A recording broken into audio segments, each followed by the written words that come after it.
अस्सलाम वालेकुम, मैं हूं कामरान खान। इसमें कोई शक नहीं कि बजट में टैक्सेस और ड्यूटीज़ की भरमार ने मुल्क के हर शोबे और तमाम बिजनेस सेक्टर्स को रुला दिया है। ताहम पाकिस्तान स्टॉक एक्सचेंज में खुशियां दोबाला हैं। दरअसल बजट के निफाज के बाद IMF से इस महीने नया प्रोग्राम मिलने के रोशन इम्कानात ने पाकिस्तान स्टॉक एक्सचेंज को चार चांद लगा दिए हैं। आलमी credit rating agency Fitch, Moody's और S&P ने भी अपनी हालिया रिपोर्ट्स में बजट को IMF मुज़ाकरात से हम आहंग करार दिया है।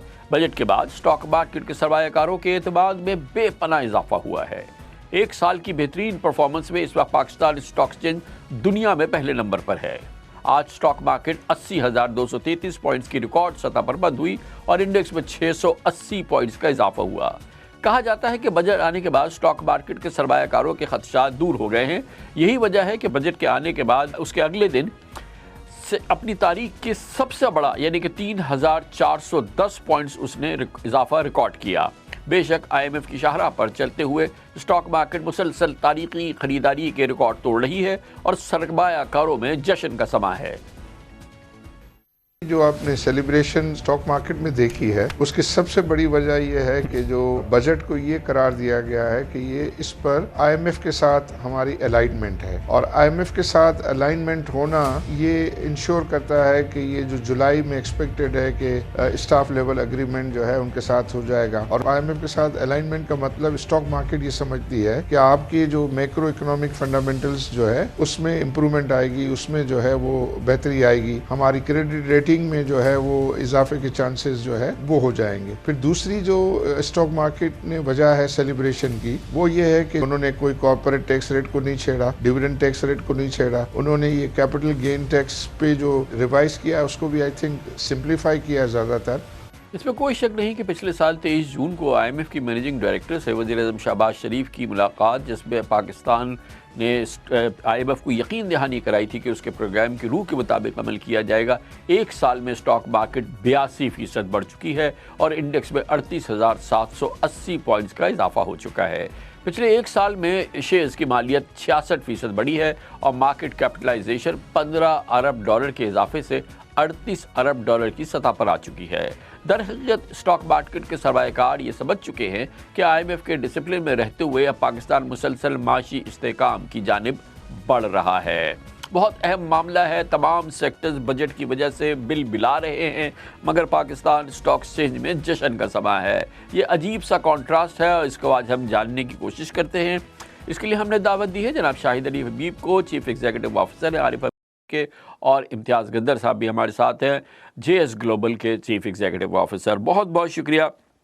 शाहिद अली हबीब साहब, बताइए, हमारे नाजरीन को समझाइए कि वैसे तो तमाम businesses, markets, chamber, business council सब बुरी तरह से परेशान हैं इन बजट प्रपोजल्स की वजह से, जो कि अब ज़ाहिर के बिल की सूरत में सामने आ गई हैं, फाइनल हो चुका है। लेकिन स्टॉक मार्केट का रद्द-ए-अमल जो है ना वो बिल्कुल उससे बिल्कुल दूसरी तरफ का है। बिल्कुल वो है वो मूड है जो कहीं पाकिस्तान में बजट के बाद नज़र नहीं आ रहा। तो इसकी बुनियादी वजह क्या है? आई थिंक कामरान भाई, जो सबसे इम्पॉर्टेंट चीज़ स्टॉक मार्केट के इन्वेस्टर्स देखते हैं वो इकोनॉमी की इम्प्रूवमेंट को देखते हैं और उसकी स्टेबिलिटी को देखते हैं, और बिजनेसेस की ग्रोथ और बिजनेसेस की इनकम को वो थोड़ा सा बाद में देखते हैं। तो इससे एक चीज़ बिल्कुल क्लियर हो गई है कि जो 40% का टैक्स रेवेन्यू जो ग्रोथ की टारगेट है और डिफरेंट सेक्टर्स में जो टैक्सेस की जो इन्होंने एप्लीकेशन करी है, उससे IMF के साथ इनका इंगेजमेंट बहुत ही मार्केट के इन्वेस्टर्स को कन्विक्शन हो गया है कि वो होगा। और ये बहुत ही एक इम्पॉर्टेंट डेवलपमेंट होगी क्योंकि लास्ट ईयर भी जो तेज़ी की इब्तदा हुई थी वो स्टैंड बाय एग्रीमेंट के साथ हुई थी। $3 बिलियन का जो स्टैंड बाय एग्रीमेंट IMF का हुआ था, इसके बाद पूरा का पूरा शेप चेंज हो गया था हमारी मार्केट का, और इसके बाद बहुत सारे इन्वेस्टर्स आना शुरू हुए थे। तो ये हमारे लिए बहुत ही ज़्यादा इंपॉर्टेंट है और बैलेंस ऑफ पेमेंट का जो के ऊपर स्टेबिलिटी जो है ये बहुत ज़्यादा इंपॉर्टेंट है। और इसके बाद सारी चीज़ें जो हैं वो ऑटोमेटिकली इसके बाद स्टेबिलिटी भी आती है, फिर इन्फ्लेशन के ऊपर भी काबू होगा, इंटरेस्ट रेट भी कम होना शुरू होगा, तो ऑटोमेटिकली इक्विटी में इन्वेस्टमेंट बढ़ना शुरू होगी और फिक्स इनकम से कन्वर्जन होना शुरू होगी। तो ये हमारी मार्केट के लिए बहुत ज़्यादा इंपॉर्टेंट IMF के साथ एग्रीमेंट होना है। तो इम्तियाज़ गद्दर साहब, आप बताइएगा कि जो रिस्पांस हमने देखा, अगेन मैं आपसे भी बात पूछूंगा, पाकिस्तान बिजनेस काउंसिल का, फेडरेशन का, चेंबर्स का, एप्टमा का, तो उस सब में इस बात की तर्जुमानी हो रही है कि बजट के इक़दामात की वजह से, नए टैक्सेस की वजह से, टैक्सेस में इजाफे की वजह से, नई लेवीज़ की वजह से कारोबार श्रिंक होगा, मसाइल बढ़ेंगे, तकालीफ बढ़ेंगी, एक्सपोर्ट्स में कमी आएगी और बुनियादी तौर पे तमाम शोबाजात जो हैं वो इससे बुरी तरह से मुतासर होंगे। तो अब मार्केट क्यों ये समझ रही है कि उससे वो फैक्टर कर रही है कि बेहतरी आएगी, बेहतर की तरफ जाएगी, जब तो इस किस्म का हम एक्सूबरेंस देख रहे हैं जिसने आज पाकिस्तान स्टॉक एक्सचेंज को दुनिया की बेस्ट स्टॉक मार्केट बना दिया है। जी शुक्रिया कामरान साहब।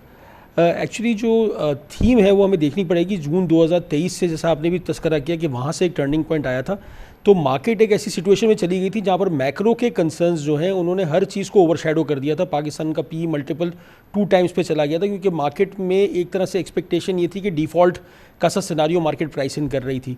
इस साल में शुरू से ही बजट आने से पहले भी ये एक्सपेक्टेशन थी कि माइक्रो लेवल पे, इनफरादी लेवल पे पेनफुल मेजर्स होंगे, बट मार्केट की नज़र जो है वो मैक्रो लेवल पे होगी कि अगर एक ऐसा बजट आता है जो आईएमएफ को एक्सेप्टेबल है, तो आपकी जो आईएमएफ प्रोग्राम है, आपका जो बैलेंस ऑफ पेमेंट सिचुएशन है, आपकी जो डिफ़ॉल्ट की प्रोबेबिलिटी, ये सब चीज़ें एड्रेस हो जाएंगी, तो ओवरऑल मार्केट की री रेटिंग कंटिन्यू करती रहेगी। बिल्कुल ये जो मेजर्स आए इससे हो सकता है कि अर्निंग्स ग्रोथ पे थोड़ा सा नेगेटिव इम्पैक्ट आए, बट जो मार्केट फोर्सी कर रही है वो ये कि मल्टीपल्स क्योंकि अभी भी 4 टाइम्स पे हैं, तो वो जो एक डिफ़ॉल्ट का सिनारियो प्राइस इन हुआ तो वो प्राइस आउट हो रहा है वैल्यूएशन से। तो इसलिए एक्सपेक्टेड यही है कि अगर कुछ कंपनीज़ की अर्निंग्स पे नेगेटिव इम्पैक्ट आया भी बजट का, तो शायद ओवरऑल मल्टीपल की री रेटिंग की वजह से इस वक्त जो मार्केट में आपको एक सेंटिमेंट नज़र आ रहा है वो कंटिन्यू करना चाहिए। तो शाहिद साहब आप बताइएगा ना कि असल चीज़ तो ये है कि परफॉर्मेंस हो, अर्निंग्स हो, बहुत अच्छा ज़ाहिर है कि पैसे बने कंपनीज़ के, पे आउट्स हो, उसी से रिफ्लेक्ट होता है, उसी पे फिर जो बेट करते हैं जो हमारे इन्वेस्टर्स हैं वो उसी पे करते हैं।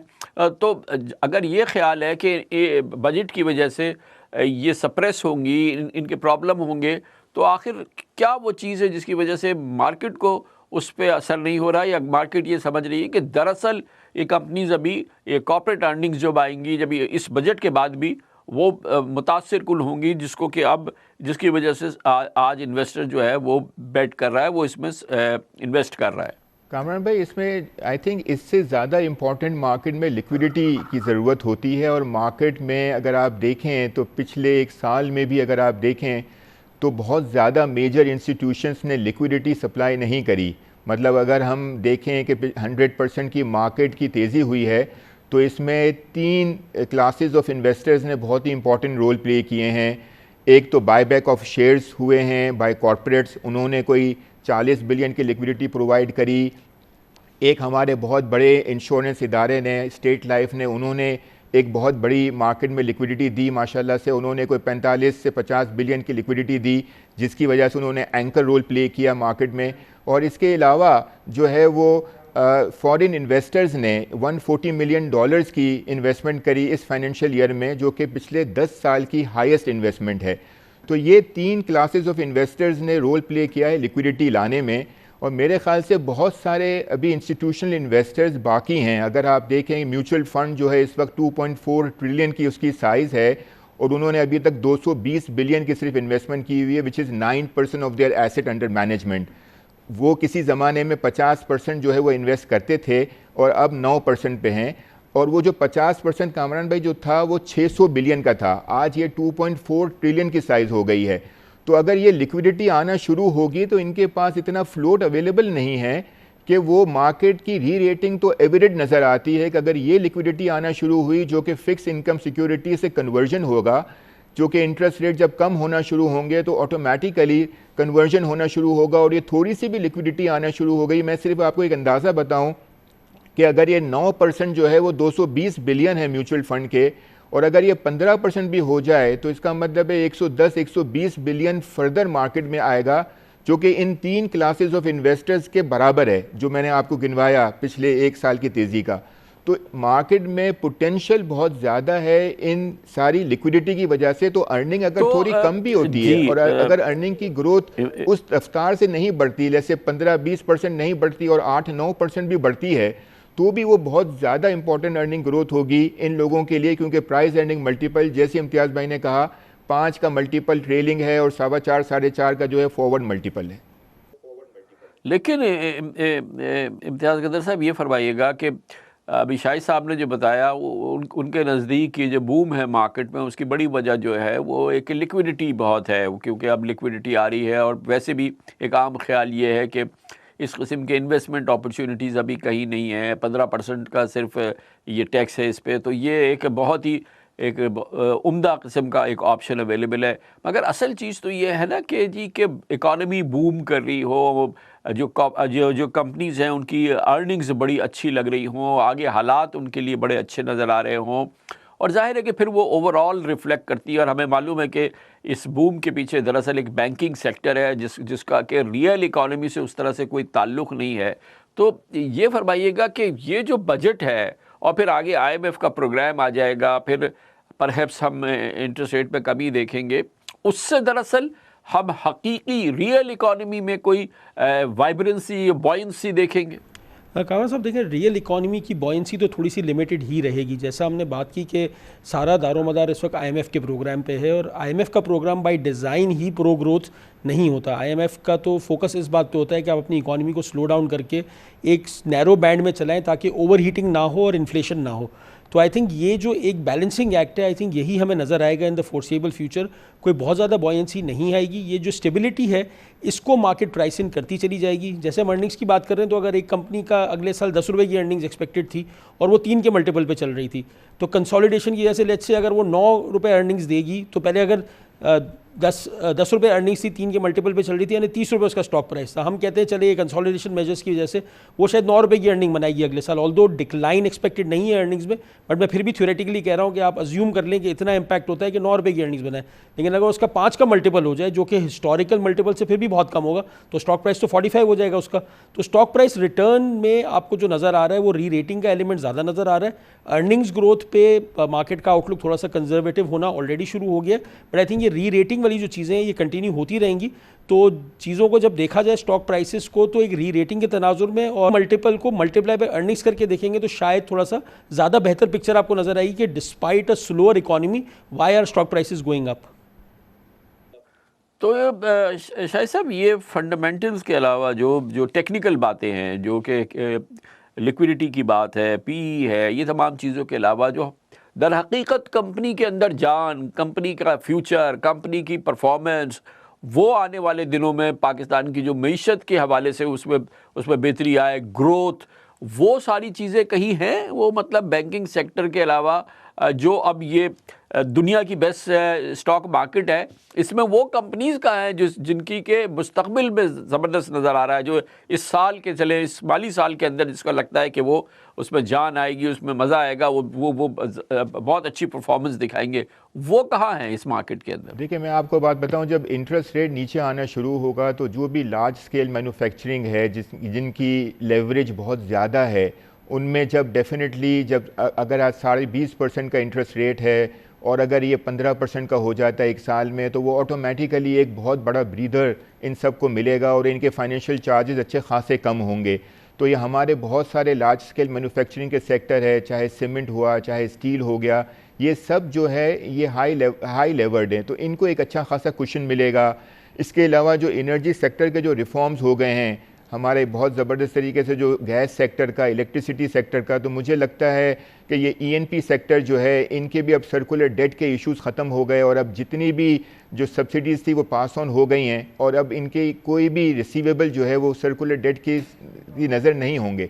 तो वहाँ पे भी मुझे बहुत ज़्यादा जो है वो पोटेंशियल नज़र आ रहा है। इसके अलावा फर्टिलाइज़र सेक्टर है और बैंकिंग सेक्टर तो आपने कह ही दिया, फर्टिलाइज़र सेक्टर में भी बहुत ज़्यादा ग्रोथ नज़र आ रही है। तो ये कुछ ऐसे सेक्टर्स हैं जो कि आगे जो है मुझे लगता है कि आगे रोल प्ले करेंगे इंटरेस्ट रेट के कम होने की वजह से, और जो रिफॉर्म्स जो है गवर्नमेंट ने किए हैं पिछले 1-1.5 साल में, वो रिफॉर्म्स की वजह से बहुत ज़्यादा ये रोल प्ले करेगा और इंशाल्लाह इन सब में स्ट्रेंथनिंग होगी और कंसोलिडेशन होना शुरू होगा।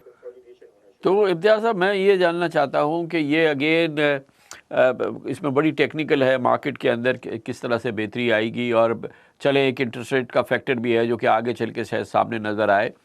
लेकिन मैं ये जानना चाहता हूँ कि इस आने वाले साल के अंदर पाकिस्तान में जो एग्जिस्टिंग जो हमारे यूनिट्स हैं, जो हमारी LSM है, जो यानी कि लार्ज स्केल मैन्युफैक्चरिंग वगैरह है, उसमें कितनी ग्रोथ आप देख रहे हैं? एक्सपेंशन के कारखानों में उसकी कैपेसिटी में इजाफा हो रहा हो, नई सरमायाकारी, नए कारखाने लग रहे हो, नई इंडस्ट्रीज़ लग रही हो, नई रेल इकॉनमी के अंदर इन्वेस्टमेंट हो, नए जॉब्स क्रिएट हो, जिसकी हमें इंतहाई शदीद ज़रूरत है कि हमारे अंदर नए नए जॉब्स क्रिएट हों।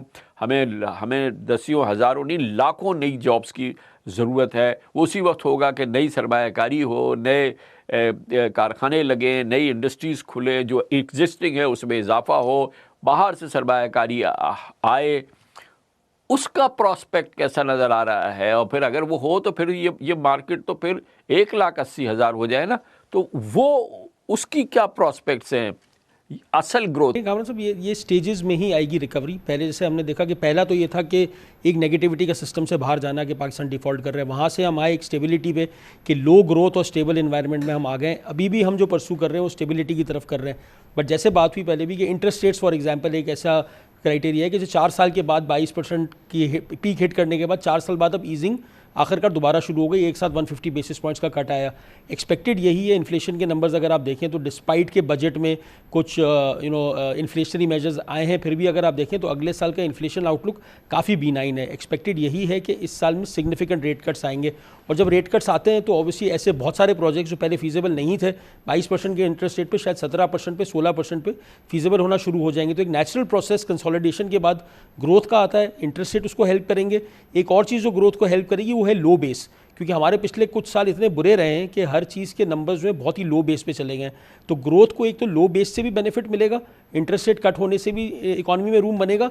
लेकिन हाँ, आई थिंक पाकिस्तान शायद उतनी तेज़ी से ना दौड़े आगे, बट जो पिछले क्योंकि 3-4 साल की ओवर हीटिंग का एक्सपीरियंस बहुत बुरा रहा है, तो शायद द राइट वे फॉरवर्ड यही है कि slowly and gradually recovery path पे जाया जाए और स्लो ग्रोथ को परसू किया जाए, रादर देन कि दोबारा हम कोई बहुत एक्सूबरेंट चीज़ करने जाए, उसकी वजह से इकॉनमी फिर ओवर हीट हो जाए, हमें ईजिंग का साइकिल रोकना पड़े और इंटरेस्ट रेट बढ़ा के इकॉनमी को स्लो डाउन करना पड़े। तो उससे बेहतर ये वाला प्रोसेस है कि हम स्लो ग्रोथ को परसू करें बट सस्टेनेबल ग्रोथ को परसू करें। तो शायद साहब ये भी बताइएगा कि जब अच्छी इकॉनमी होती है, ख़ास तौर पे जब स्टॉक मार्केट इस किस्म की परफॉर्मेंस दिखाए जैसे कि माशाल्लाह दिखा रही है, तकरीबन 1 साल के अंदर 100% के करीब इजाफा हो चुका है, तो ये तो एक बड़ी इंकरेजमेंट होती है जो मईशत को मदद करेगी, जो हमारे सेंटिमेंट्स को मदद करेगी कि नई कंपनीज आएँ, नए IPOs आएँ, वो अपने आप को लिस्ट कराएँ, और फिर उसके साथ साथ जो है वो हमने स्लगिश जो माहौल देखा है मार्केट में पिछले 4-5 साल के दौरान, उसका एक टर्निंग पॉइंट आना शुरू हो, वो कब आएगा? अभी तो प्राइस अर्निंग रेशो बहरहाल अभी भी कम है, लेकिन क्योंकि माशाल्लाह आपकी इस पर काफ़ी गिरफ्त रहती है, कुछ इसका माहौल बन रहा है? कामरान भाई देखें, प्राइस अर्निंग मल्टीपल तो कम रहा, लेकिन फिर भी इस साल FY24 में 5 कंपनीज़ जो है वो IPOs के लिए आई, और अगर आप इससे 1 साल पहले का मुकाबला करें तो सिर्फ 1 कंपनी आई थी। तो डेफिनेटली इसमें जैसे जैसे जो है वॉल्यूम्स बढ़ना शुरू होंगे मार्केट में, जो कि हो गए हैं, 70 मिलियन डॉलर्स का एवरेज डेली ट्रेडेड वैल्यू अब हो गया है।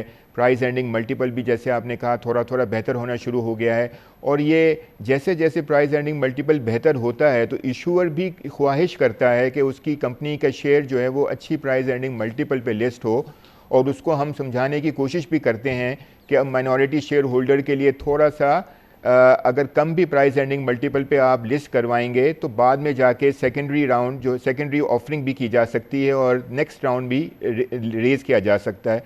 तो मेरा ख्याल से मुझे लगता है कि इस फाइनेंशियल ईयर में, आने वाले FY25 के फाइनेंशियल ईयर में डेफिनेटली IPOs की मोमेंटम। इम्तियाज़ साहब, आपको क्या लग रहा है कि आगे फॉरेन पोर्टफोलियो इन्वेस्टमेंट है, फिर आगे फॉरेन डायरेक्ट इन्वेस्टमेंट है, उसकी कोई झलक नज़र आ रही है? क्योंकि आप लोग काफ़ी डील करते हैं फॉरेन इन्वेस्टर्स वगैरह के साथ। कामरान साहब, जैसे शाहिद साहब ने भी कहा कि जो ये फिस्कल ईयर भी क्लोज़ किया है हमने जून 2024 में, इसमें भी एक तरह से काफ़ी सालों के बाद इतने FPI का नंबर हमें नज़र आया जहाँ फॉरेन इन्वेस्टर्स ने पार्टिसिपेट किया है, जिस तरह के फॉरेनर का इंटरेस्ट आ रहा है।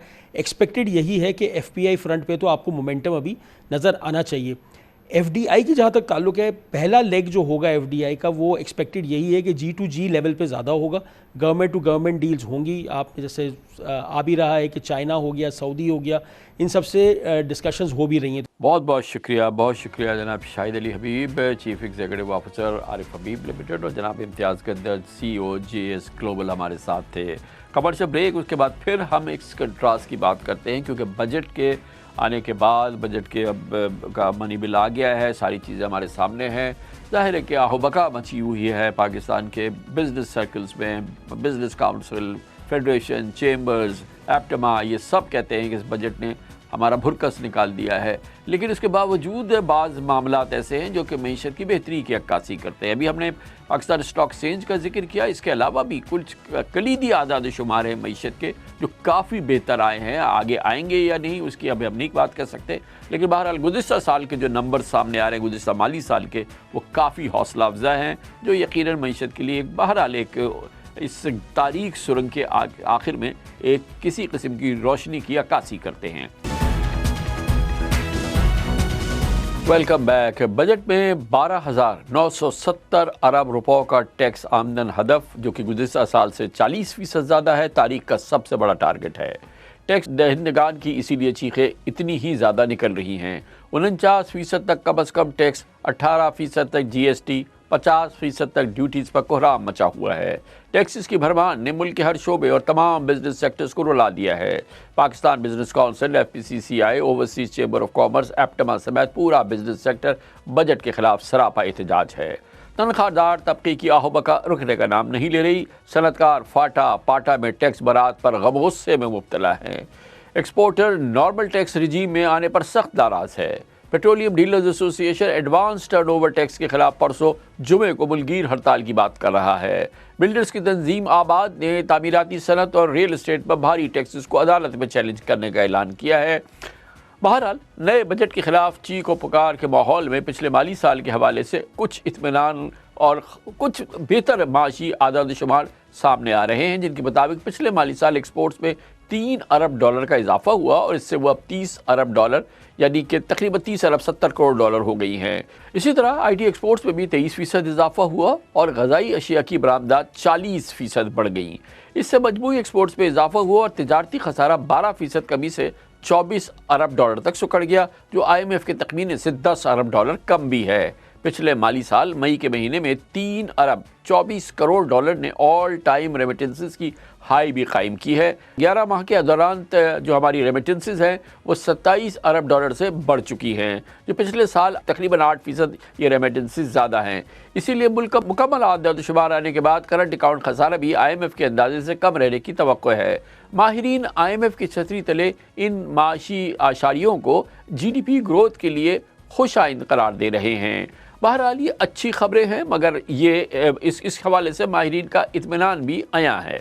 अगर आप जून के अखबारात उठा लें तो लग रहा था कि पाकिस्तान 1 घंटे 2 घंटे या 2-4 दिन में या तो डिफ़ॉल्ट कर जाएगा या पाकिस्तान में क्राइसिस आ जाएगा। और वो मौका था जब IMF ने राइटिंग में कहा था कि पाकिस्तान का डेट सस्टेनेबल है। ऑल्दो हमारे यहाँ बहुत सारे एक्सपर्ट अभी भी कहते हैं, पहले भी कहते थे कि पाकिस्तान का डेट सस्टेनेबल नहीं है, और IMF ने ये कर दिखाया और पाकिस्तान ने IMF को फॉलो करके ये कर दिखाया। जो पिछले 1 साल की जो परफॉर्मेंस है पाकिस्तान की, जिसमें इकोनॉमिक स्टेबलाइजेशन हो चुकी है और अब मार्केट एक्सपेक्ट कर रही है कि ग्रेजुअल रिकवरी की तरफ हम जाएंगे। इसका मतलब है जो हुकूमत का टारगेट है 3.5% के करीब GDP ग्रोथ का, उसकी तरफ जाएंगे और उसके हमें निशानदही हो भी रही है। मोबाइल की प्रोडक्शन है, एग्री की प्रोडक्शन है, पावर प्रोडक्शन है, बाइक्स की, गाड़ियों की, सारे जो लीडिंग इंडिकेटर्स हैं सीमेंट की, उसमें हमें पिछले 2-3 माह से बेहतरी नज़र आ रही है। लार्ज स्केल मैन्युफैक्चरिंग जो पिछले 2 साल से गिर रहा था, उसमें भी 2-3 माह से बेहतरी नज़र आ रही है। पिछले साल पाकिस्तान के बॉन्ड डबल हो गए, इस साल पाकिस्तान के स्टॉक्स डबल हो गए। तो ये जो सारा इंडिकेट कर रहा है कि पाकिस्तान की जो कंप्लायंस है पिछले 1 साल की, उसको देखते हुए इन्वेस्टर्स पूरी उम्मीद हैं कि अगले 1-2 साल में भी पाकिस्तान इसी तरह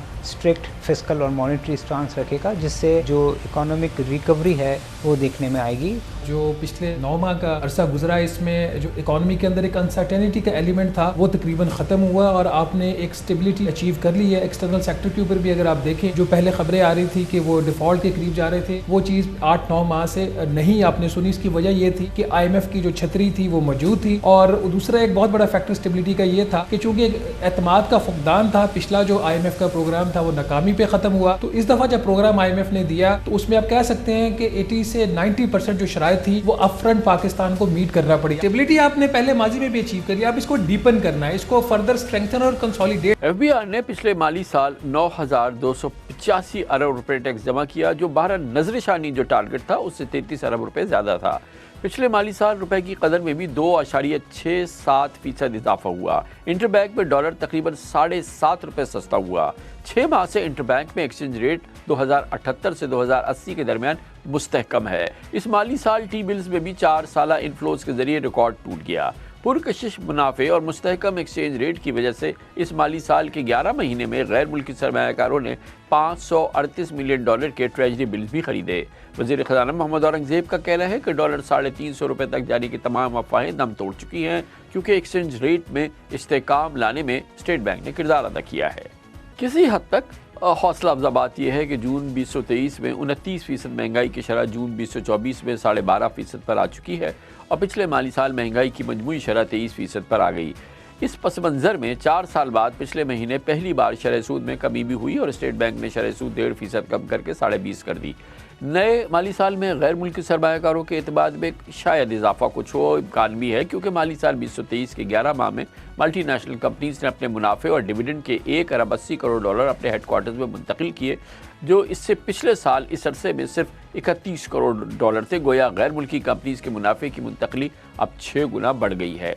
वज़ीर ख़ज़ाना मोहम्मद औरंगज़ेब का दावा है कि नया माली साल शुरू होने से पहले गैर मुल्की इन्वेस्टर्स के फंसे हुए तमाम डिविडेंड्स और मुनाफे मुकम्मल तौर पे उनको रिपैट्रिएट करने की इजाज़त हो जाएगी इंशाअल्लाह। इस मौजूद में बात करते हैं। हमारे साथ मौजूद हैं जनाब खाकान नजीब, माहिर मैशत भी हैं, वज़ारत ख़ज़ाना से मुंसलिक थे। हमारे खान साहब सीनियर एनालिस्ट हैं माशी उमूर के। बहुत बहुत शुक्रिया खाकान नजीब साहब। ये फरमाइएगा कि गो के बजट पर हम आहो बका हर जगह हर जानिब सुन रहे हैं और अक्रॉस द बोर्ड लोग जो हैं वो सख्त इस पे अपने एहतजाज का भी इजहार कर रहे हैं, मायूसी का भी इजहार कर रहे हैं, मगर इसके साथ साथ जहाँ एक जानिब हम देख रहे हैं कि बिल्कुल ऑपोजिट सिनेरियो है, जैसे स्टॉक मार्केट की बॉयंसी वगैरह, हम उसको एक जानिब रखते हैं, लेकिन बड़े की नंबर्स जो हैं हमारे आ रहे हैं, जो कि ज़ाहिर है जिसका ताल्लुक पिछले माली साल के हवाले से है, वो काफ़ी हौसला अफजा है अक्रॉस द बोर्ड, चाहे वो एक्सचेंज रेट हो, चाहे वो हमारा करंट अकाउंट हो, चाहे वो ट्रेड डेफिसिट हो, चाहे वो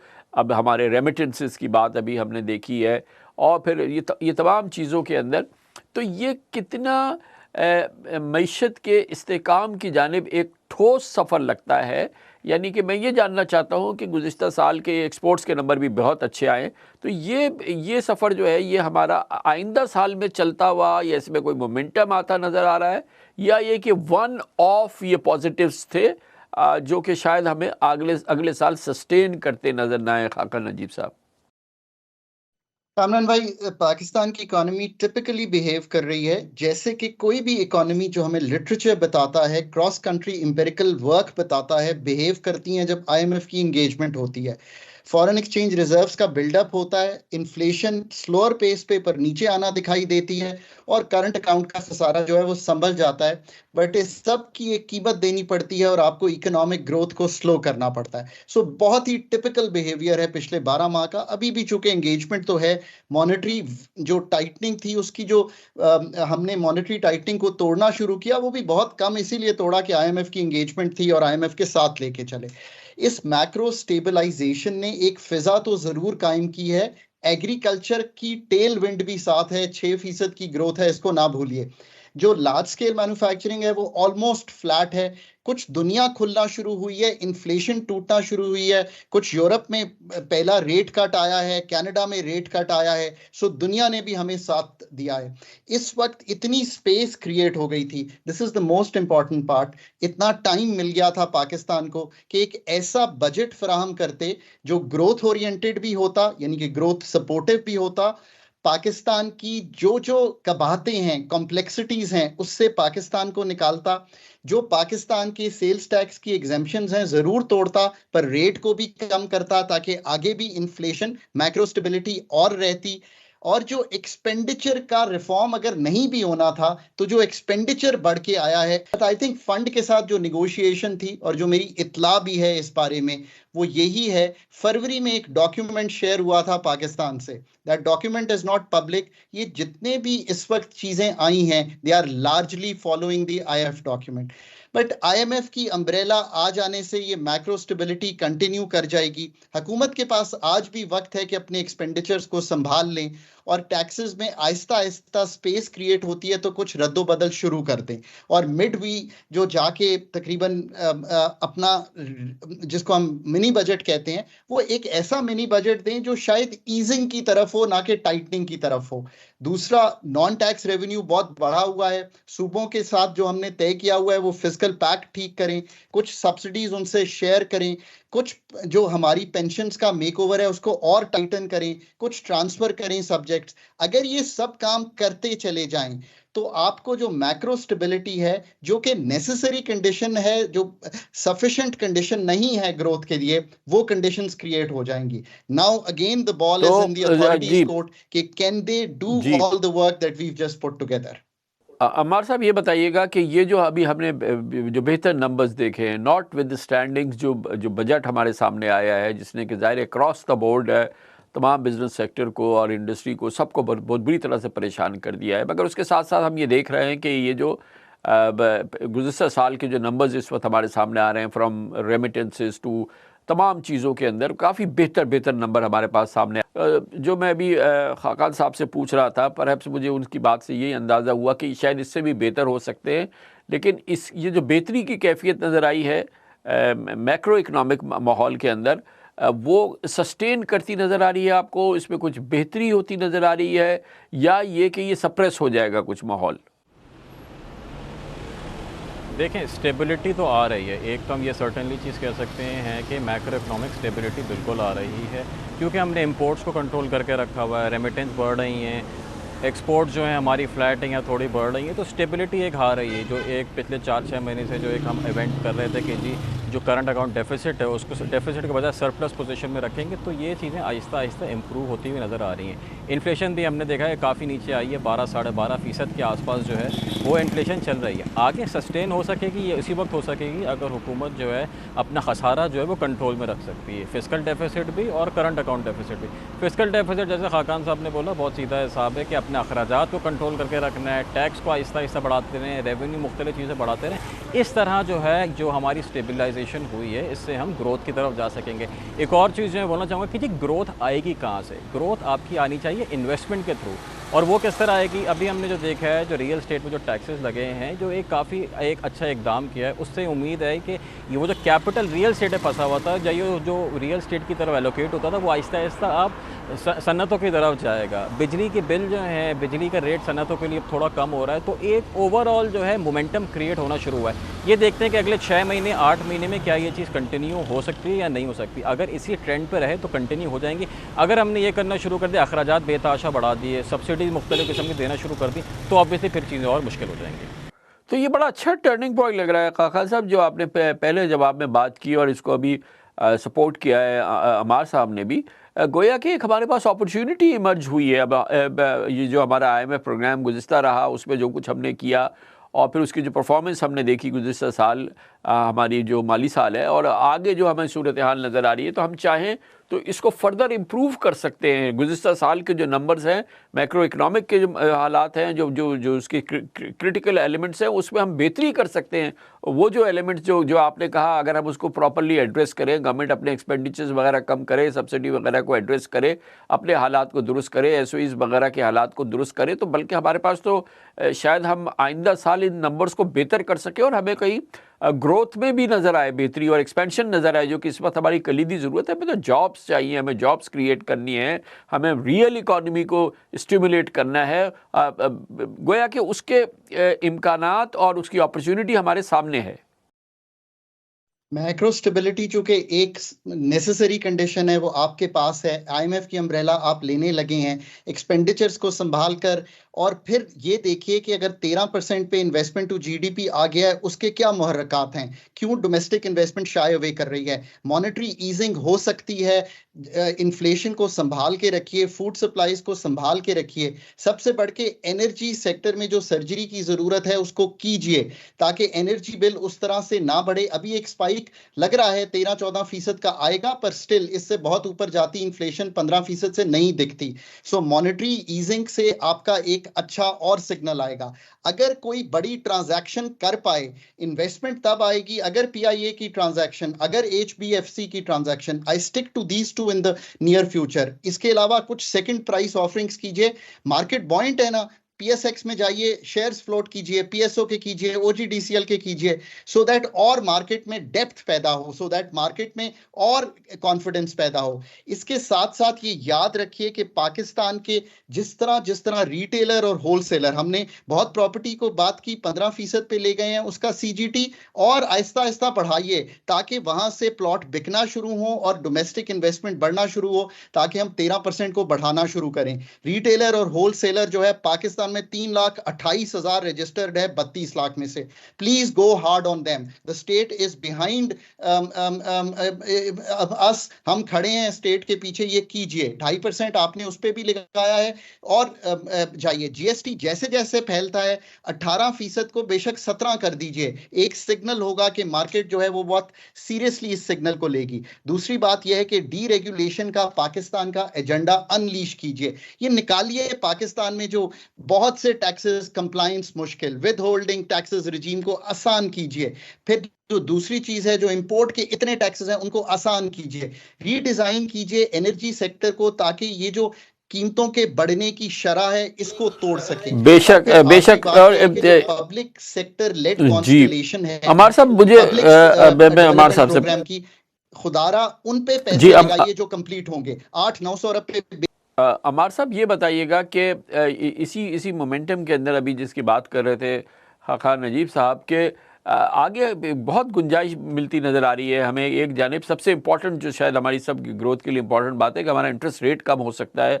जो हमारे इन्फ्लेशंस के नंबर आ रहे हैं वो कितना इसको जो है वो पुश करेगा हमारी बेहतरी के सफ़र को, अगर माशी सफ़र को। दूसरी जानिब जो IMF का प्रोग्राम है, ज़ाहिर है कि हमारे पास हो जाएगा, लॉन्ग टर्म प्लान होगा, प्रोग्राम होगा, फिर हम बैलेंस ऑफ पेमेंट के हवाले से हमें बेहतरी होगी कि हम कमर्शियल डेट की तरफ जाएंगे, बॉन्ड्स वगैरह की तरफ जाएंगे।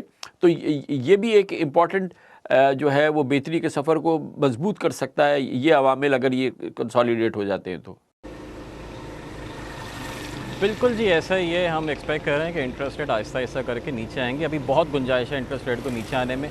अच्छी बात यह है कि स्टेट बैंक इसमें जल्दबाजी नहीं कर रहा, बहुत ज़्यादा ये लोग जल्दी नहीं कर रहे ग्रोथ लाने के लिए, वरना ये चाहते तो बहुत ज़्यादा इंटरेस्ट रेट अभी गिर जाता और ग्रोथ एकदम से लाने की कोशिश करते, फिर और क्रैश कर जाते। स्टेबलाइजेशन अभी हुई है, अगले 6 महीने 8 महीने में 2% 3% आहिस्ता आहिस्ता करके इंटरेस्ट रेट नीचे आएंगे। सबसे इंपॉर्टेंट चीज़ ये है कि रियल इंटरेस्ट रेट जो है वो हमें पॉजिटिव मेंटेन करना है। इसकी एक सबसे बड़ा जो एक एविडेंस जिसका नज़र आता है वो ये है कि ट्रेजरी बिल में बहुत ज़्यादा फॉरेन इन्फ्लोज आए हैं, जिसका मतलब ये है कि रियल रेट पॉजिटिव है और एक्सचेंज रेट इतना डिप्रिशिएट होता हुआ फॉरेन इन्वेस्टर को नहीं नज़र आ रहा।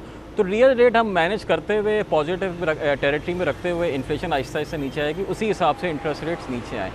ये सारी चीज़ें कंटिन्यू करते रहें। जब मार्केट को आप सिग्नल देंगे कि we are stable, we are here for business, investment करें, सनअतकारी करें, तो इससे ऑटोमेटिकली जो है एक मोमेंटम क्रिएट होगा। मैं फुली एग्री करता हूँ खान साहब की बात से कि जी PIA की ट्रांजैक्शन है, HBFC की ट्रांजैक्शन है, इनमें से एक भी कोई होती है तो दैट जनरेट्स मोमेंटम। एक और चीज़ जो हमें वो बहुत ज़रूरी है करने की, we need some kind of an industrial policy कि जी किस तरह हमें ग्रो करना है, कौन सी इंडस्ट्रीज़ में ग्रो करना है। देयर इज़ अ पोटेंशियल कि चाइना से हम इंडस्ट्रीज़ रीलोकेट कर सकते हैं।